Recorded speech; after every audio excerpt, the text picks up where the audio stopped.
Hi, so my name is Lindsay, and you may have never seen me before on YouTube. That's because I've never been on YouTube. This will be my first video.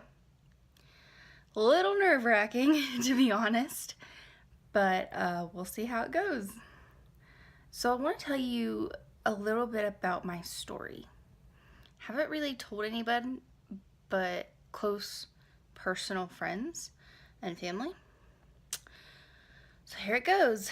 Back in February of 2018, I was diagnosed with postural orthostatic tachycardia syndrome and orthostatic intolerance or hypotension. What that means is when I stand up, my heart rate goes really high, my blood pressure goes really low, sometimes causing me to pass out. And my postural orthostatic tachycardia syndrome, or POTS, presents itself more as fainting than anything, even when my vitals seem normal. It's a little strange, but back in February, was really scary because when you're fainting and you don't know why, it is really scary. So we went to multiple ERs who all checked my heart, said I was fine, and sent me home. Finally, went to the ER for fourth or fifth time, and we said, we need to know what's going on. We cannot wait 2 weeks to see what this cardiologist says. We need to be admitted. We need tests to be run because I'm scared.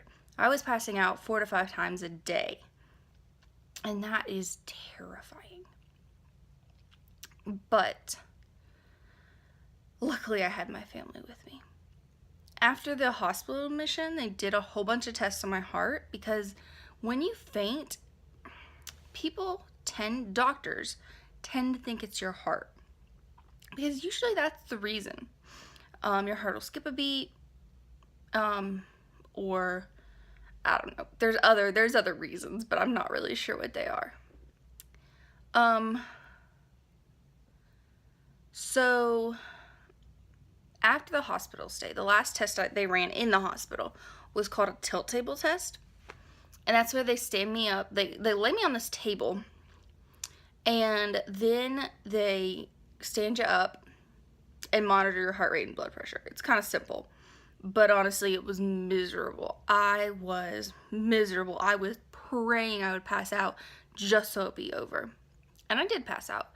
So they consider that a positive tilt table test, which just means that you have symptoms of orthostatic intolerance. They wouldn't diagnose me with POTS then because I guess the doctor just didn't want to. He was an internist, and I guess he just didn't want to. But after that hospital stay, we went to many doctors, and one suggested I might have Chiari. So he was pretty adamant about me having Chiari because of my headaches. Well, we went to a neurosurgeon at Duke in North Carolina, and she told me very clearly that I did not have Chiari. That if that doctor was looking at the same MRI as her, that I did not have Chiari. So it was a little strange. So I didn't go back to that doctor just because it was very odd. But it was really discouraging while I was there because with Chiari, I know it's not a simple fix. It is brain surgery, which is seriously intense. But a Chiari malformation means that your brain is, part of your brain is going into your brainstem and is causing a whole bunch of pressure and headaches, and it can actually cause passing out, but not very often. But it is a comorbidity with POTS, so we were looking into it. But it was really disappointing, strangely enough, because at least with Chiari, we could have a surgery and fix it. Possibly fix it anyway. But with POTS, I was just back to where I started, fainting 4 to 5 times a day. And it's exhausting. And my heart rate gets high. It's exhausting. But I came back after Raleigh and we did everything we were supposed to. Compression stockings, salt, extra salt, a lot of salt. They put me on a couple medications, didn't seem to be working, but the side effects were awful. Finally, in the summer, things seemed to be getting so much better. I stopped passing out. And while I still didn't feel very well, I wasn't passing out, which was amazing. So I planned to go back to school in August, because originally in February, I had to drop out of school, university, due to medical reasons. Well, back in August, I started passing out again, and my doctors and my mom and everybody told me, you cannot go to school and be by yourself in a dorm with friends, but not them. I didn't listen. I really wanted to go to school. I was a nursing major, and it was something I had been passionate about for a very long time. So I wanted to go back to school so bad. I was feeling trapped at home. So I went back to school for a couple weeks. I lived in Charlotte, which is about 2 hours away from my home, and on campus with my wonderful roommates and amazing friends who helped me through it. But after a very scary ER trip that included a head injury, I decided I'd need to come home because it wasn't fair to put all this pressure on my roommates having to take care of me. So I came home, and since then, things haven't been getting better. I'm back to passing out 4 to 5 times a day, and I don't know what to do at this point. I finally have a great doctor. She's a neurologist, and she is actually listening to me, and she says, oh, we can try this medication, or this medication, or this medication. And all the other doctors just looked at me and said, you have to learn to live with this, and sorry, I can't do anything. And I don't want them to cure me. I know that's not a possibility, but I just want some management of my symptoms. I'm just miserable, I'm tired, and I have to spend most of my day in bed. So I was so happy when this doctor said, yes, we can do something for you. And IV medications or IV therapy, just IV saline, going it straight into my bloodstream and not having to come through my digestive tract as far as drinking fluids, helps me so much. But almost every doctor I've talked to said it's risky, you'll need a central line, and I just can't do it.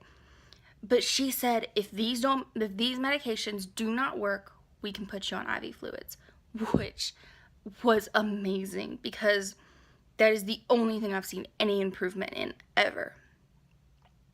So she's been great. But back in, December or November, I started having allergic reactions, and we don't know what they're from, but I'll get flushed, and I'll get hives sometimes, and my throat will start closing up, and I'll get itchy, and it's really scary. And I've only been to the ER once for it because my family doesn't really believe in going to the ER that much, which I understand because the ER is a pain in the butt. It's terrible. But it's scary, and I don't have an EpiPen. Right now we're relying on oral Benadryl to kind of counteract these allergy attacks.